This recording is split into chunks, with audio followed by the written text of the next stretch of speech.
Valorant, like every FPS game, has a large variety of weapons that can be used in a multitude of different scenarios. One of the most challenging aspects of the game, regardless of your rank, is your ability to not only pick up the right weapon based on where you are playing on the map, but how to do so while managing your economy, playing around your team, and most importantly, effectively eliminating the opposing team. What is going on, ProGuides family? It's your host, Sergeant Frost, and in this video, we're going to dissect each weapon individually and dive into when you should be buying them and using this weapon, and also how you should be playing around it once it's in your hands. So without further ado, let's hop right into the video. Being the only free weapon in the game, you would think that any weapon would be better than the classic in almost any scenario. But honestly, that is just not the case. In fact, due to the classic having somewhat good jumping accuracy and the ability to shoot 3 bullets out of the weapon at once, there are a variety of situations where the classic comes in very handy. If we consider all the strengths of the classic, it is very effective when retaking on pistol rounds as well as fighting at close range. Additionally, the classic is one of the only pistols that you're able to buy armor with on pistol rounds, which greatly improves the viability of this weapon. Combining the classic's tacticality and price, it is a great weapon of choice on pistols or ecos. The next weapon we have on our list is the Shorty. For those of you who have ever died to a Shorty, you definitely experience how deadly this weapon is at point-blank distances. When it comes to uses for the Shorty, for the most part, there are very niche circumstances in which the Shorty is more viable than another weapon. In our opinion, these circumstances are both loadout-based and agent-based. For example, if you are playing Jet and you're looking to get U-Haul control on a pistol round, a Shorty combined with a dash across A short is a very effective tactic, as almost every fight you're going to take will be at a very short range. Overall, whether paired with an operator to take on close targets, or used to take control of areas of the map that entail a majority of close range fights, the Shorty is the most dominant pistol at point blank range. Moving on, we have the Frenzy. And similarly to the Shorty, this weapon is really only viable in closer ranges. Prior to a recent patch, the Frenzy only cost 500 credits. Now it costs 450, meaning you still can't buy armor alongside it on pistol rounds. With that being said, it can still be a viable weapon on pistol rounds for agents like Reyna, who have the ability to overheal, or agents who can close distances quickly. The Frenzy is an automatic pistol, so this pistol is great to use as a secondary when you're using any of the primary weapons, especially the operator. If you are the type of player who constantly holds aggressive AWP angles, it's definitely in your best interest to carry a Frenzy as a secondary, as it is very effective in taking on targets trying to close the distance on you. Next up, and the secondary of choice for many players, is the Ghost. Whether you are using it on a pistol round or buying it as a secondary on a rifle round to not max out on 9,000 credits, the Ghost is an extremely effective secondary in a large variety of scenarios. With the overall accuracy the Ghost brings to the table, it is a great weapon to have on deck if you're playing setups on bomb sites on defense or playing long-range angles on pistol rounds. Overall, the Ghost is a solid weapon all the way around, and with its damage and accuracy, there are a lot of great uses for this weapon. For the price of 500 credits, holding a Ghost in any loadout is never a bad idea. Finishing up the pistols, we have the Sheriff. By far the strongest damage-dealing pistol, the Sheriff is both a useful primary and secondary. Typically, being the eco weapon of choice, the Sheriff is one of those weapons that, despite only costing 800 credits, can completely turn around upside down for a team. By taking short to medium range fights, Sheriff headshots will do 150 damage, so it can even take down fully kitted out opponents. With that being said, the gun has a very high skill requirement, so part of its balance is how hard it is to use consistently. As such, make sure to build comfort with this weapon through having our Radiant and Immortal level coaches on ProGuides.com share their secrets to mastering the Sheriff and tailoring a training routine specifically to your needs. We also have courses made by pros like Sentinels 10s and Team Liquid Scream that can teach you how to dominate in ranked and master the duelist class. Make sure to come visit us if improving fast sounds interesting to you. Now it's time to move into the SMGs. First off, we have the Stinger. Now, I know many of us would rather have a Sheriff with light armor over a Stinger any day of the week, but there is one scenario that having a Stinger has proven to be very viable in. That scenario is eco-rushing a bomb site where primarily short-range gunfights occur. A few examples of bomb sites where the Stinger can be very viable are A and B sites on Haven, A site on Icebox, and potentially even B site on Ascent if you have all the smokes for it.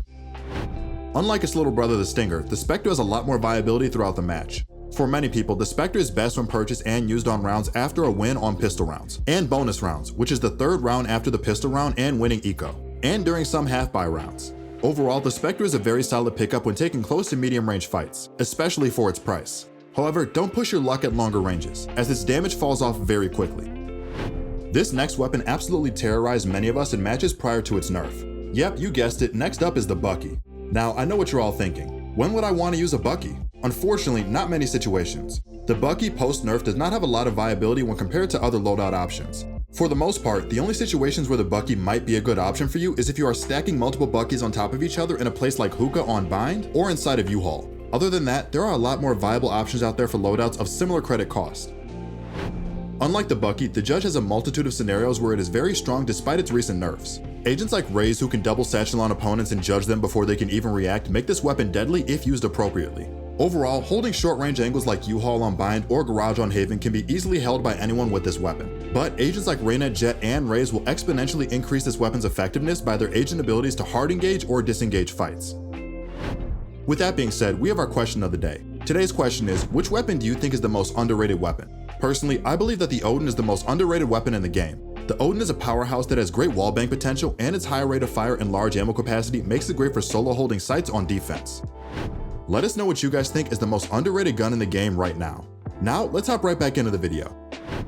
Well, we've made it to the rifles. Overall, there's a ton of controversy in the Valorant scene over which is better, Phantom or Vandal, but what about the Bulldog or the Guardian? The Bulldog is a great weapon to use on half-buy or bonus rounds, as it can still effectively take fights at both medium and long ranges. Overall, we recommend buying the Bulldog on rounds after you win the pistol round, as if you live, you can still take long-range fights on the bonus round, unlike the Spectre.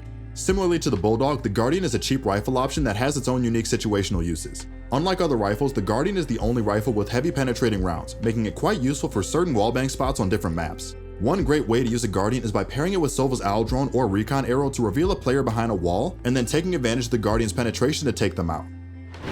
If you clicked on this video, there is a good chance this is the discussion you are quite familiar with, and that is, which is better, the Phantom or the Vandal? Well, I hate to break it to you, but they're both better. When choosing between these two weapons, there are two things you want to consider. Are you primarily taking long range, medium range, or close range gunfights? And are you likely to fight multiple enemies at once or take individual gunfights? Based on your answers to these two questions, you will know which weapon you need to use. If you are probably going to be encountering enemies in bulk at medium or short ranges, you want to use the Phantom at that position. If you're going to be taking long range fights and will likely be taking enemies on one at a time, you are definitely going to want to use the Vandal. With that said, the Phantom is typically the better choice for most situations, since this game does not have much long-range dueling due to map designs. However, this can change in the future, so don't count the Vandal out completely. Overall, you should be picking your rifle of choice based on how you as a player are comfortable taking fights. These two questions are simply a good start to making your decision. Moving along to our next category, we have the Marshal. This gun was originally quite underestimated by the community, but has gained a lot of popularity over time. One effective use of the Marshal is on rounds directly after winning a pistol round if posted on a long-range angle. Most likely, opponents will not have any armor, making them one shot with the Marshal. Other than that scenario, the Marshal has become more viable on the most recently added maps Icebox and Breeze, as there are multiple super long-range angles on those maps. Overall, if you are taking long-range fights and can regularly land shots, then the Marshal might be a viable weapon for you. Also, make sure you use hold to scope instead of toggle. It's much faster and suits the Marshal's fast-paced playstyle. As many of you know, the Operator is a very deadly weapon. Administering 150 damage per body shot, there are many situations where the Operator reigns supreme. With that being said, there are two main types of scenarios that are very bad for an Operator, and these are the scenarios you should be looking to avoid entirely. The first scenario is when you are encountering a rush. If you're going to be playing an aggressive angle, make sure you are using agents like Jet or Reyna so you can get out unscathed. The other scenario that is bad for an Operator is during a retake. For this, either make sure you have a solid secondary in hand, or allow your teammates holding rifles to begin the retake while you are holding a deep angle to support. Moving on to our final category, we have the machine guns. Now, the Ares, like the Stinger, Bulldog, and Marshal, is one of those weapons that is very specialized to use. For this reason, there is only one niche reason you would want to use the Ares, and that is when you are holding an angle on a round in which you believe there are many players that could be coming out of it at once. Overall, despite its wallbang potential, the Ares simply isn't that amazing compared to the other weapon loadouts. With that being said, if you are going to be encountering many enemies on poor buys, or if you want a cheap weapon to pair with Sova utility, the Ares is not a bad option. Last but certainly not least, we have the Odin. The Odin is insanely powerful as you have heavy damage dealing rounds alongside wallbang potential. Due to its fire rate and damage, it has a lot more viability than the Ares.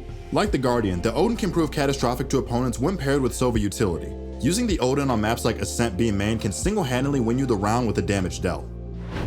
Well, that's it for the best scenarios to use for each weapon. While there are other situations where each weapon can be used, and the meta may shift over time, we wanted to give you guys a good idea of when to use each weapon, and some pairing that can give you more mileage with purchases. If you enjoyed this video, make sure to like and subscribe to keep up to date with daily uploads like this. Also, make sure to visit our website ProGuides.com for some truly amazing on-demand coaching. This has been your host, Sergeant Frost, and good luck on the grind, ProGuides family.